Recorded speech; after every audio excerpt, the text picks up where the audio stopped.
Hi friends, ఈ రోజు మన యొక్క అప్డేట్స్కి స్వాగతం సుస్వాగతం. ఇప్పటిదాకా మన యొక్క ఛానల్ ఎవరైతే సబ్స్క్రైబ్ చేసుకోలేదో ప్రతి ఒక్కరు కూడా సబ్స్క్రైబ్ చేసుకోండి. అలాగే మీ యొక్క స్నేహితులు కూడా షేర్ చేయండి. అయితే ముఖ్యంగా ప్రతి ఒక్కరు మన క్లాస్ వినేటప్పుడు డెఫినెట్గా రన్నింగ్ నోట్స్ అనేది మెయింటైన్ చేయండి. ద మోస్ట్ ఇంపార్టెంట్ బిట్స్ ఏదైతే ఉంటాయో వాటి మీద విత్ ఎక్స్ప్లెనేషన్ తోటి తెలుగు మరి ఇంగ్లీష్ లాంగ్వేజ్లో ఇవ్వడం జరుగుతుంది. మొదటి ప్రశ్న, India as launched which mascot for the New Delhi 2025 world para athletics championship. 2025 ప్రపంచ పారా అథ్లెటిక్స్ ఛాంపియన్షిప్ కొరకు భారతదేశం ఏ మాస్కట్ను ప్రారంభించింది? సరైన సమాధానం option D Viraj. Option D Viraj. ఇక్కడ గుర్తుపెట్టుకోండి, ఈ ఏడాది మన యొక్క భారతదేశంలోని ఢిల్లీలోని పారా అథ్లెటిక్ ఛాంపియన్షిప్ అనేది కండక్ట్ చేస్తున్నారు. ఢిల్లీని ఇనాగ్రేట్ చేయడం జరుగుతుంది ఢిల్లీలోని. అయితే గుర్తుపెట్టుకోండి, ప్రతి ఏడాది ఎన్నో గేమ్స్ అనేవి జరిగితే ప్రతి గేమ్కి కూడా ఒక మాస్కట్ అనేది ఉంటుంది. డెఫినెట్గా దీనికి సంబంధించిన బిట్ కూడా రావడం జరుగుతుంది. ఎక్స్ప్లెనేషన్ చూసినట్టయితే విరాజ్ మీన్స్ దానికి అర్థం ఏంటంటే కరేజ్ అండ్ కమిట్మెంట్ అని అర్థం అనమాట.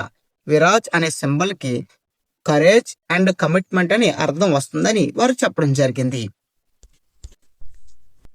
రెండో ప్రశ్న, Honda company successfully tested a reusable rocket prototype in which country? Honda company పునర్వినియోగ రాకెట్ ప్రోటోటైప్ను ఏ దేశంలో విజయవంతంగా పరీక్షించింది? సరైన సమాధానం ఆప్షన్ సి జపాన్. ఇక్కడ గుర్తుపెట్టుకోండి, వాండా కంపెనీకి సంబంధించి హెడ్ ఆఫీస్ కూడా జపాన్లోనే ఉంది. అయితే జపాన్లో దీనికి సంబంధించిన రాకెట్ ప్రోటోటైప్ అనేది లాంచ్ చేసి దాన్ని పరీక్షించడం జరిగింది.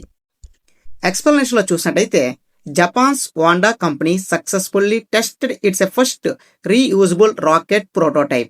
జపాన్కు చెందిన వాండా కంపెనీ తన మొదట పునర్వినియోగ రాకెట్ ప్రోటోటైప్ను విజయవంతంగా పరీక్షించిందని వారు చెప్పారు. మూడో ప్రశ్న, on which date is world rain forest day observed?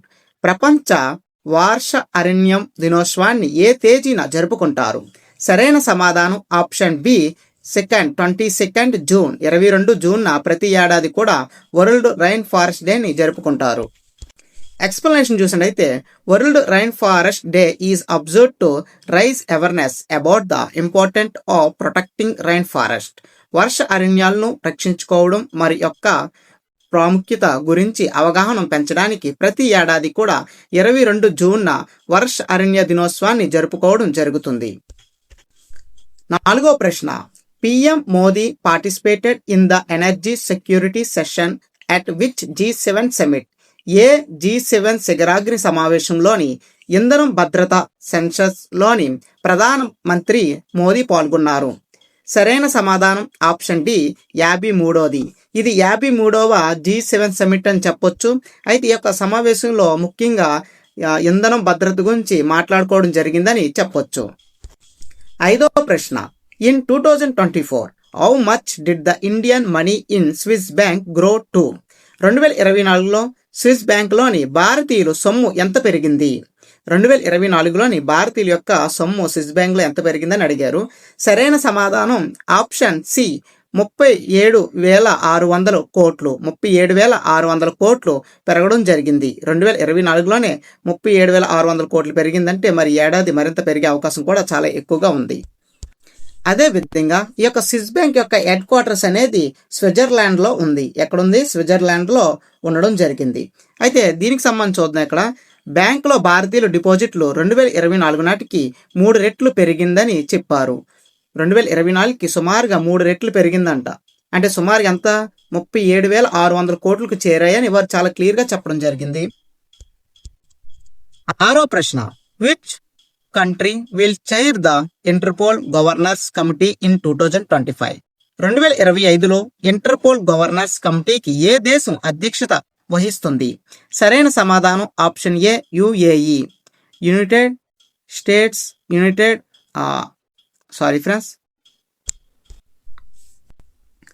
ఆరో ప్రశ్న, which country will chair the Interpol governors committee in 2025? 2025లోని ఇంటర్పోల్ గవర్నర్స్ కమిటీకి ఏ దేశం అధ్యక్ష వహిస్తుంది? సరైన సమాధానం ఆప్షన్ ఏ UAE. UAE అంటే తెలుసు మీ అందరికీ, అబుదుబాయ్. Capital UAEకి capital Abu Dhabi. అయితే UAE ఫుల్ ఫామ్ ఏంటి? యునైటెడ్ అర్బన్ ఎమిరేట్స్ అని చెప్పొచ్చు. ఎక్స్ప్లెనేషన్ చూసినట్టయితే మొదటగా UAE has been appointed to chair the Interpol Governors Committee in 2025.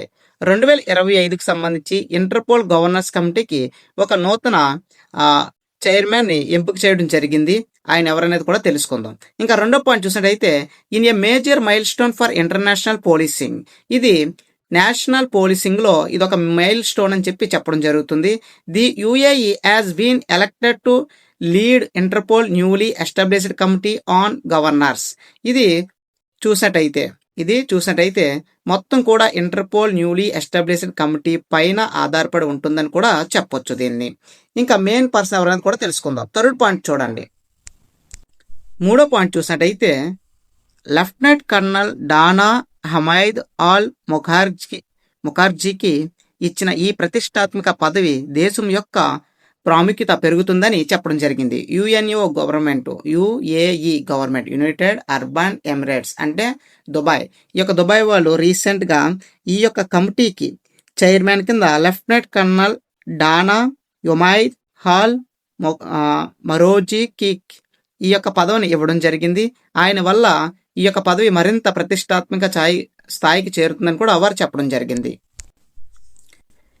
ఇంకా ఏడో ప్రశ్న, which state government form 3 Catholic committees to review centre state problems? కేంద్ర మరియు రాష్ట్ర దర్యాప్తులను సమీక్షించడానికి ఏ రాష్ట్ర ప్రభుత్వం 3వ కెథలిక్ కమిటీని ఏర్పాటు చేసింది? సరైన సమాధానం option D, Tamil Nadu. Tamil Nadu government రీసెంట్గా సెంట్రల్ స్టేట్కి సంబంధించి ఇంటర్లింక్ ప్రాబ్లమ్స్ ఏదైతే ఉంటాయో వాటిని పరీక్షించడానికి ఒక కమిటీని ఏర్పాటు చేశారంట. దాని పేరే కేథలిక్ కమిటీ అని చెప్తారు. ఇక్కడ మనం చూసినట్లయితే తమిళనాడు యొక్క సీఎం ఎవరు? MK స్టాలిన్. అదే విధంగా డేట్ ఆఫ్ అనౌన్స్మెంట్ ఈ యొక్క 3 Catholic ఏదైతే ఉందో దాన్ని ఏప్రిల్ 15, 2025న అనౌన్స్ చేయడం జరిగింది. ఈ కమిటీ టైప్ ఏంటంటే హై లెవెల్ రివ్యూ కమిటీ, అంటే సెంట్రల్ స్టేట్ మధ్య జరిగే ప్రాబ్లమ్స్ ఏవైతే ఉంటాయో వాటికి సంబంధించి హై లెవెల్లో రివ్యూ ఇవ్వడం ఈ యొక్క కమిటీ యొక్క మెయిన్ రెస్పాన్సిబిలిటీ. 8వ ప్రశ్న చూసినట్టయితే union environment minister launched the gharial conservation programme by releasing baby gharials in which river?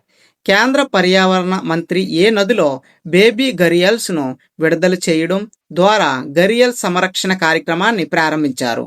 ఇక్కడ మీరు చూడండి, నది ఒడ్డున పిక్చర్లో చూసినట్టయితే ముసలి టైప్లో ఉంది, కానీ ముసలి కాదు, అది దాన్ని గరియాలు అంటారు. ఇవి అంతరించిపోతున్నాయని చెప్పి వీటిని మరింత ప్రోత్సహించాలని, వీటిని మరింతగా ప్రోత్సహించడం వల్ల ప్రకృతికి ఎంతో మేలుందన్న ఉద్దేశంతో యూనియన్ ఎన్విరాన్మెంట్ మినిస్టర్ వీటిని మన యొక్క నదిలోని రిలీజ్ చేయడం జరిగింది. అయితే అది ఏ నది అని చెప్పి అడగడం జరిగింది. సరైన సమాధానం ఆప్షన్ సి, గెరువా నదిలోని వీటిని విడుదల చేయడం జరిగింది. ఇంకా 9వ ప్రశ్న చూసినట్టయితే recently who announced the case fire between Iran and Israel? ఇటీవలే ఇరాన్ ఇజ్రాయెల్ మధ్య కాల్పులు విరామాన్ని ఎవరు ప్రకటించారు? ఇక్కడ గుర్తుపెట్టుకోండి, రీసెంట్గా ఇరాన్కి ఇజ్రాయెల్కి విపరీతంగా వార్ అనేది జరుగుతుంది. వీటికి సంబంధించి గతంలో క్లాస్లో కూడా చెప్పడం జరిగింది. మోస్ట్ ఇంపార్టెంట్ బిట్స్ అనేది ఆ యొక్క ఆపరేషన్ నేమ్స్ కూడా చెప్పడం జరిగింది. అయితే ఈ రోజు క్వశ్చన్ ఏంటంటే ఈ యొక్క 2 దేశాల మధ్య యుద్ధాన్ని విరామం ఇవ్వడం జరిగింది. అయితే అది ఏ దేశం వారు దీనికి విరామం చేశారని చెప్పడం అడిగింది. సరైన సమాధానం ఆప్షన్ సి, డొనాల్డ్ ట్రంప్ రీసెంట్గా వీళ్ళతో మాట్లాడి ఈ యొక్క యుద్ధాన్ని ఆపు చేయడం జరిగింది. అయితే ఈ రోజు మన యొక్క మోస్ట్ ఇంపార్టెంట్ క్వశ్చన్స్ అనేది కంప్లీట్ అయింది. అదే విధంగా ద మోస్ట్ ఇంపార్టెంట్ టాపిక్స్ మరిన్ని కూడా డైలీ కరెంట్ అఫైర్స్ మన యొక్క ఛానల్ అప్లోడ్ చేయడం జరుగుతుంది. ప్రతి ఒక్కరు మన యొక్క ఛానల్ ఫాలో అవ్వండి డెఫినెట్గా. అదే విధంగా రన్నింగ్ నోట్స్ కూడా మెయింటైన్ చేయండి. ఈ రోజు కొన్ని ఎక్స్ప్లెనేషన్లో మీకు పాయింట్స్ తగ్గొచ్చేమో కానీ డెఫినెట్గా ద మోర్ అప్డేట్స్ అనేది నెక్స్ట్ టైం డెఫినెట్గా ఇవ్వడం జరుగుతుంది. డోంట్ వరీ, ప్రతి ఒక్కరు కూడా మన యొక్క ఛానల్ ఫాలో అవ్వండి. అలాగే మీ యొక్క స్నేహితులు కూడా షేర్ చేయండి. Thank you for watching this video. ఇంకా మన ఛానల్ గుర్తుంది కదా, టెక్ టుడే ఛానల్ ప్రతి ఒక్కరు సబ్స్క్రైబ్ చేసుకోండి. ఇలాంటి మరిన్ని అప్డేట్స్ అని పొందండి. Thank you for watching this video.